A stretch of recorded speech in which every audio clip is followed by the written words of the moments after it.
Hey guys, welcome to CTA Live. I am your lovely host. Am I lovely? What do you think? Y'all think I'm lovely? I am your host, Dave Curley, and I'm the founder of Church Training Academy. And in case I haven't told you guys what Church Training Academy is, and if you can't tell, I'm really excited about it. Church Training Academy is a membership website and a community where we are all learning how to use and exploit the snot out of media and technology, all with the goal of perpetuating the gospel, flooding the planet with the good news of Christ's saving grace. We want to change lives, and there's a whole bunch of really great technology and mediums out there besides the most effective, which is obviously walking up one-on-one, hand in hand with somebody and discipling them in Christ. There's so many other tools that we can use to reach people remotely and internally and beyond the boundaries of our church and stuff, and that is what I am trying to teach all you guys how to do. Today, we're going to be talking about, I came up with 3 horrendous mistakes you're making on your church's website and how you can fix them. I think in the email I said 3 egregious mistakes or something like that. Anyway, the idea is that if you guys haven't noticed, there are some fantastic church websites out there. I mean, some churches are knocking it out of the park, amazingly so. And then there are others that you would think that they set up their church website in 1995, put up a couple of announcements, and have left it alone. And why is it when I go live, people decide it is time to get me texts? Oh, it's my pastor. So that's so funny. I try to let him know that I'm doing the live show because I'd love for him to watch and join in the chat room and stuff. And then right as I'm going live, he's like, "Hey man, can you meet for lunch?" I was like, "I love you, Jared." Anyway, so we're going to be talking about church websites and 3 things that my guest Justin has identified as just problems that he sees all the time, and we're going to talk about how to fix those things. Some of you guys are really big into doing the photography and doing the creating memes and creating various pieces of art to share on social and on your church website and all that sort of stuff. And some of you guys, either you yourself have a license for the Adobe Creative Suite, namely Photoshop, or you are part of the media team or the creative team at your church, and you've got a license there, or a multi-user license, which is fantastic. I'm always going to tell you guys, I'm going to always share with you guys fresh, cool tools that are really great to use. Over the past few weeks, I've showed you Pixlr, which is a web version of Photoshop, very capable. I've showed you Canva. We've talked about using Adobe Spark to create memes and things like that. And those are all great, and they all serve their purpose. And frankly, I go back and forth between various things, like for the church or for the CTA membership portal, the section headings that I'm using. When you get to the dashboard and there's going to be a section for video production, for live streaming, for social media, for those things. I made those in Canva. No, I didn't make those. I made those in Spark, right? So the images that I'm using for that, I made those in Spark. But the thumbnails that I make for the show, and the logo and a ton of other stuff, I do in Photoshop. So, I go back and forth on these different tools, and like I was saying, the web tools and stuff, I definitely use when I am, at Starbucks, using my Chromebook, or I don't have access necessarily to my entire library of stuff. But today I want to show you guys one called GIMP Shop, and okay, GIMP is an acronym, and it stands for the GNU, which is the open source standard thing, image manipulation program. Okay, it's a stupid name, but it's also been around for pretty darn close to 20 years, if not 20 years. It is an open source piece of software that has been developed over, like I said, the last 20 years or so, with programmers and artists and all these people that said, you know what, we need to make an image manipulation tool, and we want it to be as powerful and in some cases better than Photoshop, and it's going to be open source and it's going to be free. And the people all across the world are using this instead of using Photoshop. Now, I grew up on Photoshop. I say I grew up. I was already an adult, but I've been using Photoshop since 95, and I've watched it grow and become more and more. So it's my primary tool of choice. But if you're on a tight budget, free and I would say 95% of the functionality of Photoshop is a really great option. So I just want to show this to you here real quick. Um, this is GIMP Shop. It is very similar to Photoshop. It's got the same basic type of layout where you've got like multi-layer layout over here on the side. You've got your tools. You've got different options for the tool. So depending on the tool that you choose, the different settings and options and stuff are available under here. I'm just going to open up a file real quick just to let you see. So here's a thumbnail for the for like last week's show. And I mean, take a look over here in the palette. I mean, I made this in Photoshop. I didn't do it in here. But I mean, here's all my different layers, just like I did in Photoshop, right? Including the, in fact, you can see it. Watch, I'll get rid of this. So I wanted to like blur out the background and stuff. So I made 2 layers, or I made a copy of my original image that I took, and I blurred it.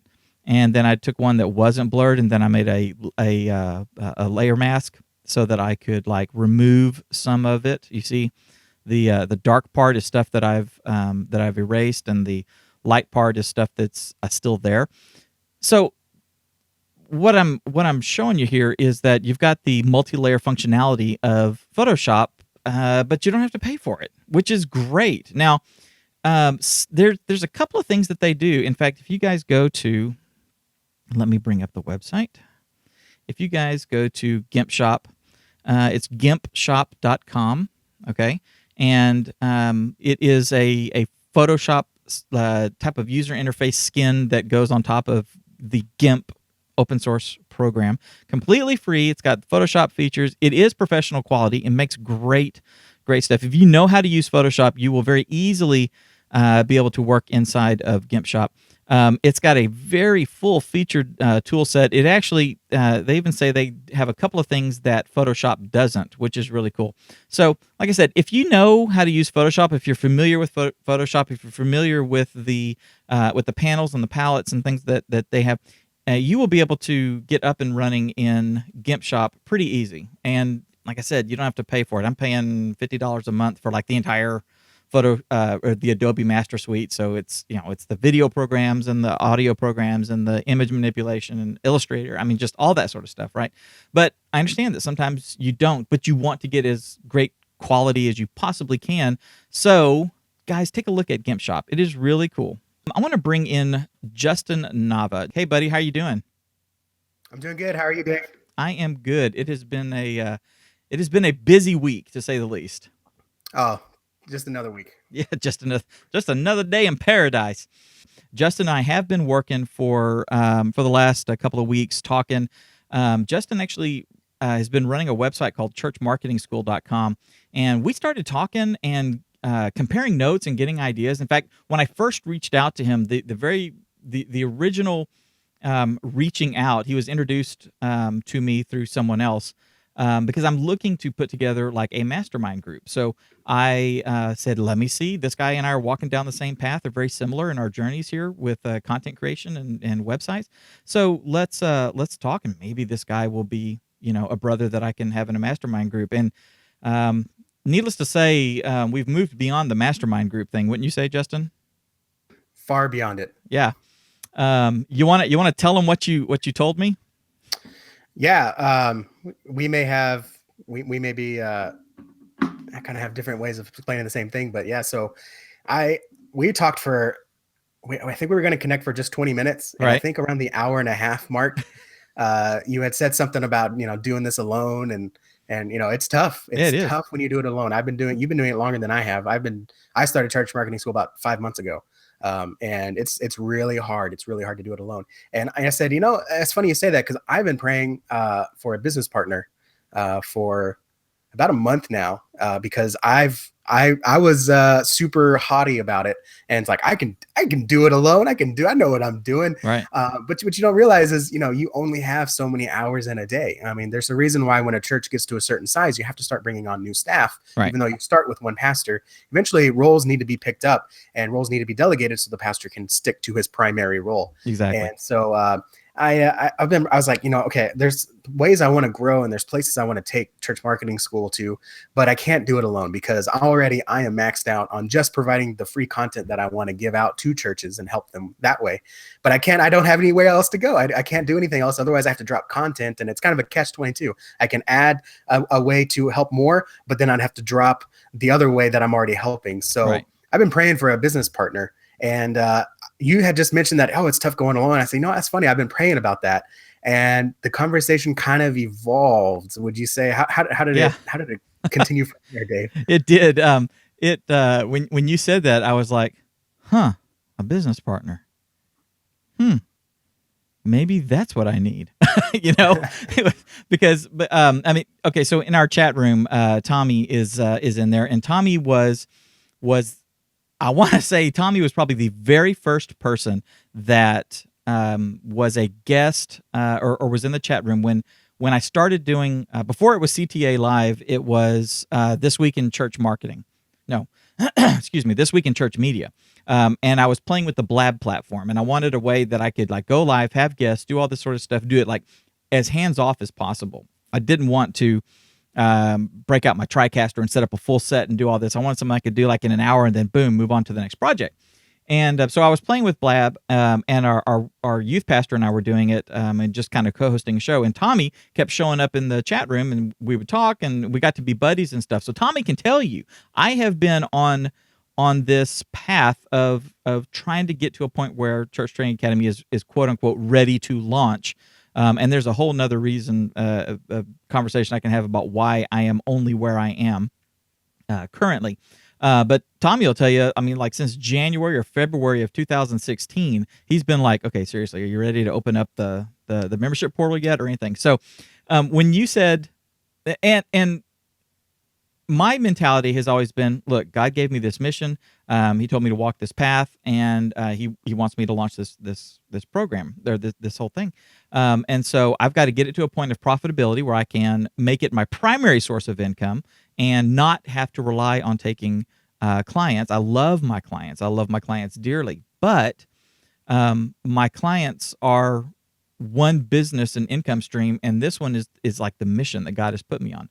So think of it as being a lay pastor. It's kind of the same thing. You can fix roofs or like Paul, you can mend tents and stuff.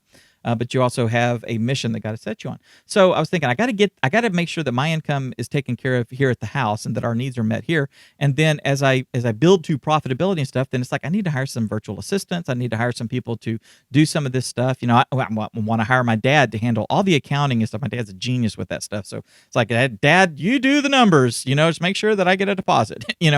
And I hadn't ever thought of, hey, how about a partner? How about bringing somebody on that is going to be walking this path with me, who can help me in all these different aspects, and more importantly, fill in my gaps, protect my weaknesses, and then turn around and exploit my strengths, and someone that I can work. And then you mentioned that, and it was like, a partner. I got to start praying about that. So I spent like the weekend praying and talking, and my wife was like, partner's exactly what you need. What did your wife say when you said, hey, there's this gringo up in Dallas? Your words, not mine. My wife, man, she is a blessing. And oftentimes, I would say most of the time when God speaks to me, he speaks through my wife. Oh, yeah. And that's why I love her to death. I told her about this opportunity, and she had known that I'm really working hard, and she's working hard. She's in grad school, and so I can put a lot of hours because we don't have as much family time anymore because she's studying, right? And so I get to kind of put some more in stuff in here. But even she could see I'm maxing out here. I need some help, so I said, there's this guy named Dave. I'm gonna have a call with him later. And she said, okay, cool. And I hope you can make connections. I'm all about making connections. I love meeting people. And gaining wisdom from them, and using that to help my own ministries and my church's ministry. And so that's all this was a connection call. And afterwards, I talked to her that night, and I said, we kind of had this crazy idea, and I did not see this coming. He's in Arlington, but we were talking about, which we're about 8 hours apart. Right. That's how big Texas is, by the way. Yeah. You're down in the Rio Grande Valley down there. That's right. Yeah. So we're 8 hours apart, and but we had talked about, there's a halfway point that we can meet a little bit halfway.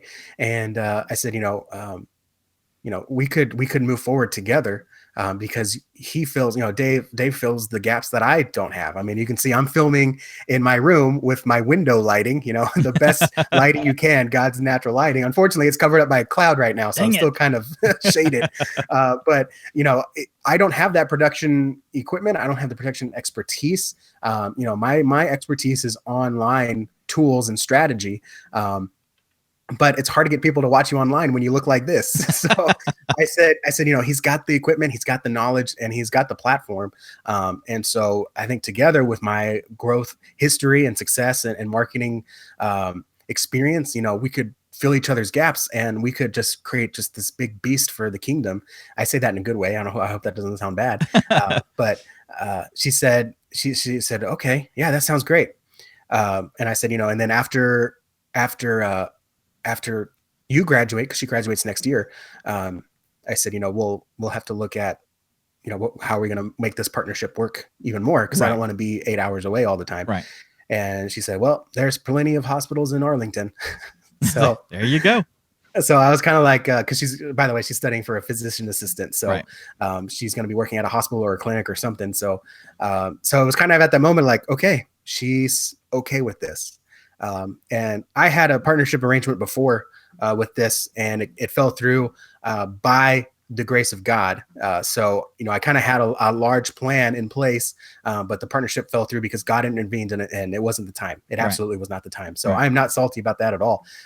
But, it was at the same time like, man, okay, so now I'm doing this by myself. And then I discovered it's really hard. So I'm so glad God connected us. Kenny Jang got us together. And it was supposed to be a discovery call, but it kind of quickly not derailed, but it quickly evolved into this. And there's been a lot of late night discussions. We had a 5-minute conversation last night that turned into 2 hours, I think. Yeah, it was 2 hours. Because we are so excited to help not only your audience, but to help the future audience we're going to have grow their church, grow their message, grow the kingdom, so we can accomplish the Great Commission in a whole new way and speak to people where they are right now, which is online, 4.5 hours a week. I mean, how many people spend 4.5 hours a week at church? You're lucky to get one every two weeks. So the fact that they're online and we have ways to reach them, you have the experience, I have the experience, we're going to go get them. I'm excited. Yeah, he's going to have an accident there if he's not careful, guys.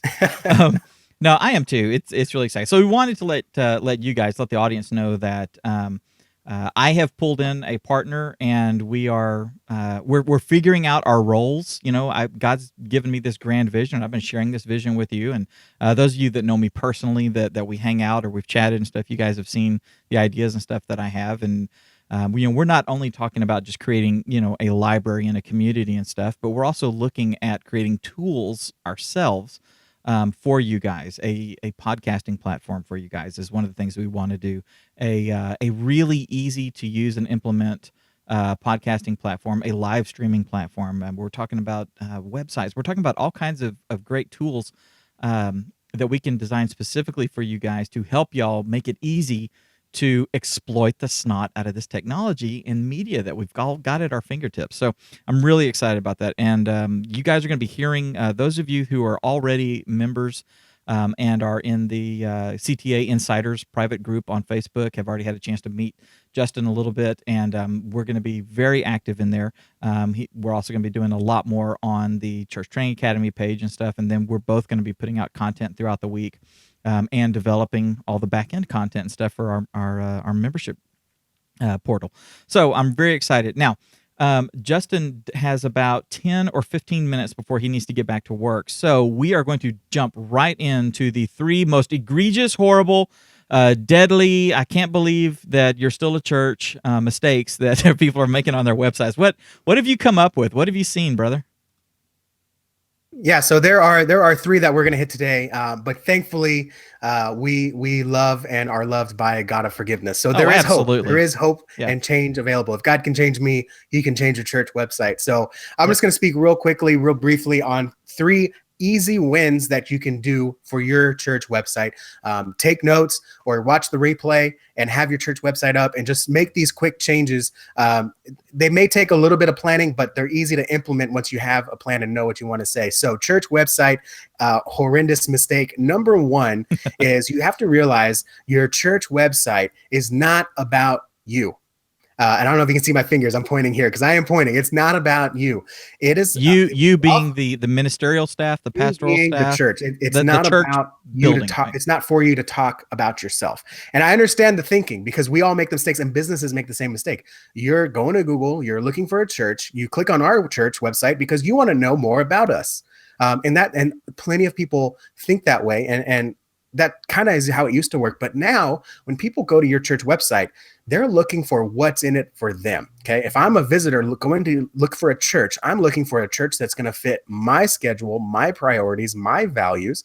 And so we can speak into that. So for example, if I'm a person that's not been to church for 20 years, maybe I grew up in a family that, overreached with their religion and just negatively impacted my life.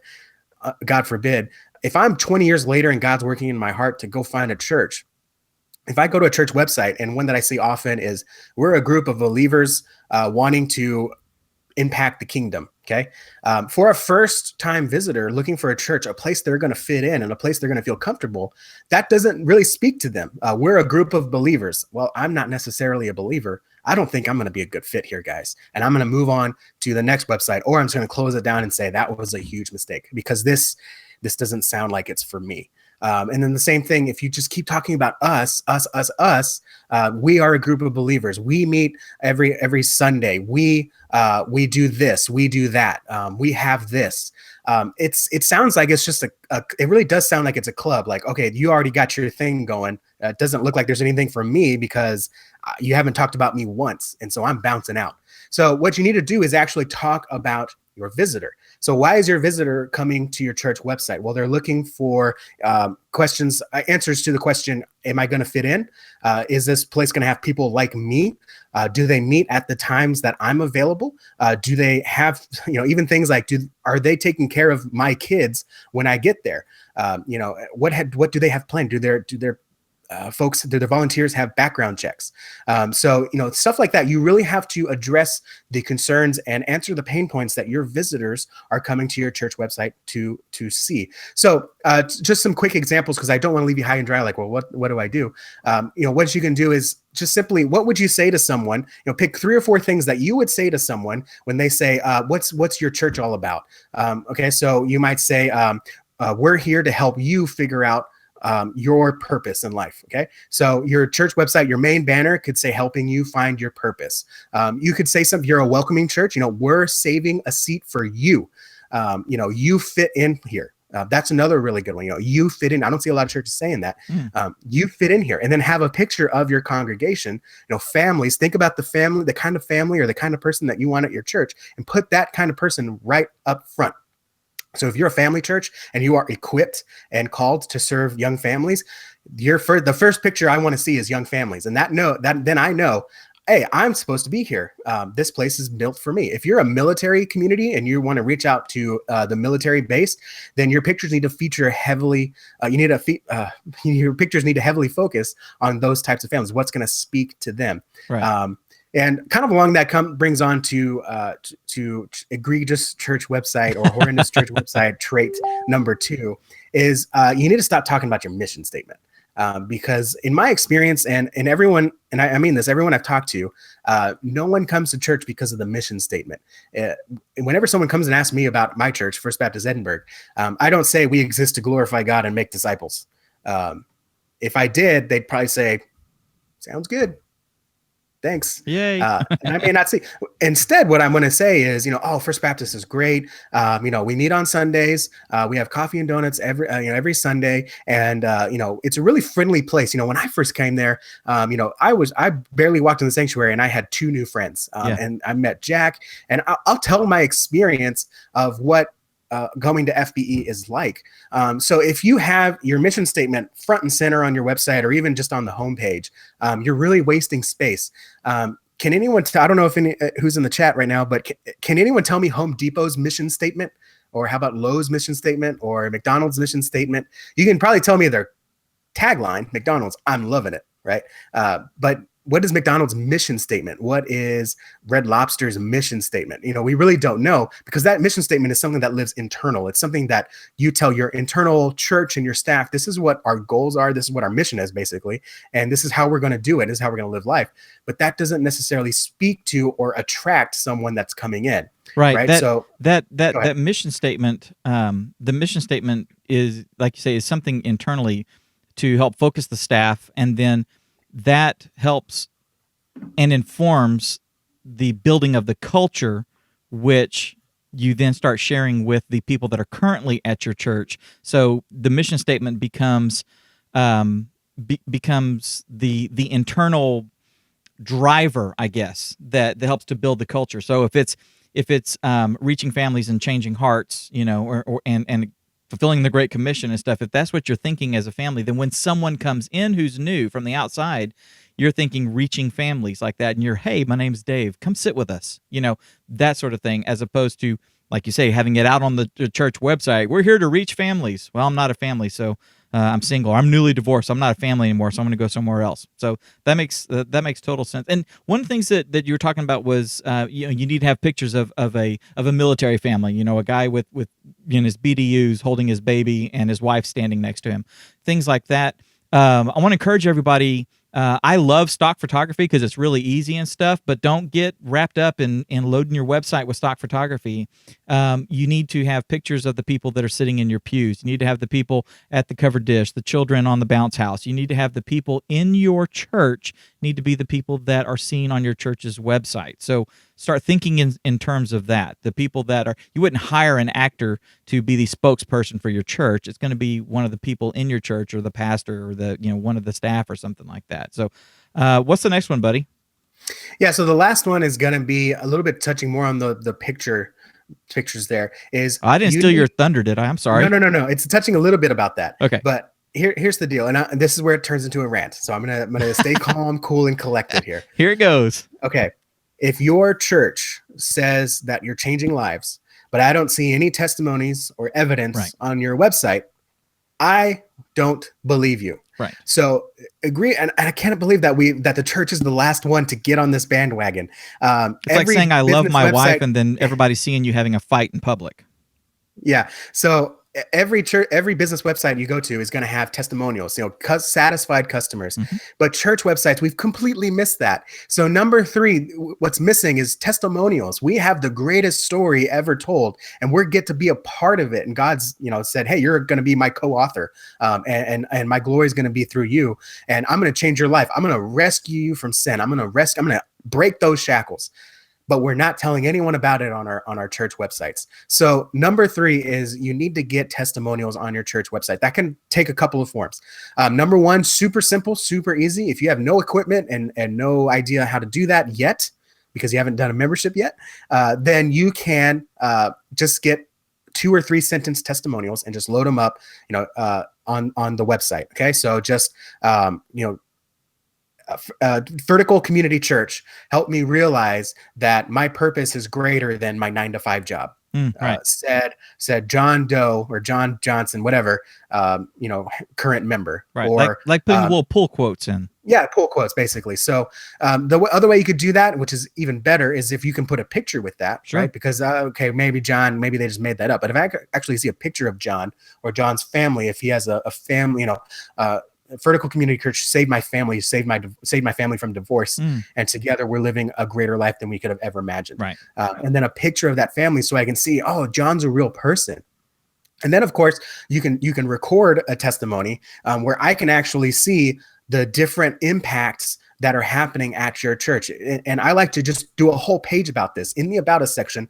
Our member stories, or stories of change, or proof God is working, something like that. And then have a whole page where someone can say, I'm a single dad. Well, we have a story about a single dad. I'm a family. We have a story about God saving a family using our church as as the driving tool for that force.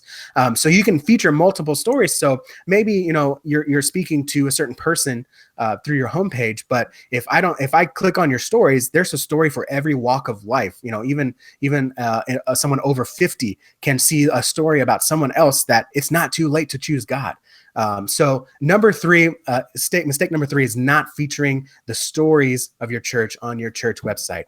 Testimonials are so powerful. I mean, it's in Revelation. Our testimonials have so much power, and we need to feature that on our website. And we'll feature it other way. You can show a testimony video, or just have someone come up with a mic and share a testimony in Sunday service, maybe even on social media, but put it on your home base online on the website. So I like to include one on the homepage, or maybe some snippets on the homepage with like 3 cards, and then link it to a page that has all the stories. Or you can just do the pull quotes with that's all you have access to, that's all you have access to. Right. But put something on there so people can see that you have evidence, you're changing lives, you're impacting your town. Show it. Yeah, I agree. That's huge. As you were saying that, I know churches. There's a huge range of budgets. There's church plants that have no money. There's there's like Greg Laurie's church that just their budget just for media is bigger than most churches' annual budget. Period. So, like I said, there's a bunch of different ways to do this and stuff. And if you want to incorporate video, don't feel the pressure to try to produce something, okay? To, set up a studio and do all this sort of stuff. If you're not there yet, don't worry. We're building tools and stuff and training to show you guys how to maximize what you have currently. So how to get the best out of your iPhone 10, because you're going to go spend $1,200 for it, or your $200 Android phone, whatever it is. We're going to show you how to do that sort of stuff. But if you think about what happens in life, if you're a dude who is a welder and you're working on a pipe fitting with another guy, and y'all are talking to each other, and he asks if you're married, and you start saying, well, yeah, thank you, by the grace of God I am. We were headed down a pretty dark path, and then you start telling that little bit about how God changed your heart and changed your marriage and restored your marriage. You're having that one-on-one conversation. That same guy, if he wants to, if he's up for it, can grab his phone and say it to the phone and say, the folks at our church, I found a mentor at our church, and he helped me become, show me what God wanted me to be as a husband and as a father. He could be talking to it, and it could be something as simple as that then gets posted on the website or shared through the social thing. That kind of real, down and dirty video production is extremely compelling. It is ridiculously authentic because the guy's just holding it and telling his story and stuff. So don't discount that stuff. Only thing we have is iPhone footage. Okay, use that, maximize it, make that a part of the real, gritty, hands-on type culture of your church. You know what I'm saying? That's okay. Start there and grow from there. There's a place for it. So, yeah, don't be shy of that, dude. These are great ideas, and we joke about the egregiousness and the horrendousness and stuff like that. This is all really simple stuff. I mean, it really is, because if you're a company in the marketing world of the secular marketing world, this kind of stuff is stuff that is overlooked as well, or is the focus is put heavily on the company's logo and all that sort of stuff that no one really cares about and stuff. So this is the same type of stuff that companies go through. They go through these same pains. They go through these same fixes and all that sort of stuff. So we say egregious and horrendous and stuff very tongue-in-cheek, but this is something that we all deal with, and I'm probably guilty of it on the CTA site. So if you see stuff like that, then make fun of me and tell me how to fix it, guys. Dude, Justin, thank you for joining us. I want to get you back to work. I don't want your boss to be standing there tamping his foot at your desk. But thank you. I'm very much looking forward to all the stuff that God's put on our plate already, and that He's going to continue to things that He's going to continue to open for us. And thank you for coming alongside and walking this path with me. Yeah, Dave, my pleasure. I am so excited, not only just to get to do today, but we're going to be doing a lot of really, really great stuff. If you guys have any question, I appreciate you all. Tommy, I appreciate you taking notes. Jordan, yes, same thing. Don't use stock photos. I appreciate you guys participating in the conversation. If you're listening to this after the fact, I'm going to keep this up on my computer throughout the day. So if you have any questions, just post a comment and I'm going to hit you right back. If you have any questions about websites or anything like that, I want to help you out. And if you need help brainstorming, hit me up. I'm everywhere at Justin Nava, or just leave a comment below and we'll connect. Fantastic. We're going to be walking this path together, so be sure to make him welcome and pick his brain because it's vast. I mean, the guy's got some wisdom. Thank you guys so much for watching, and take what you've learned today and go out there and change some lives. All right. Have a great one.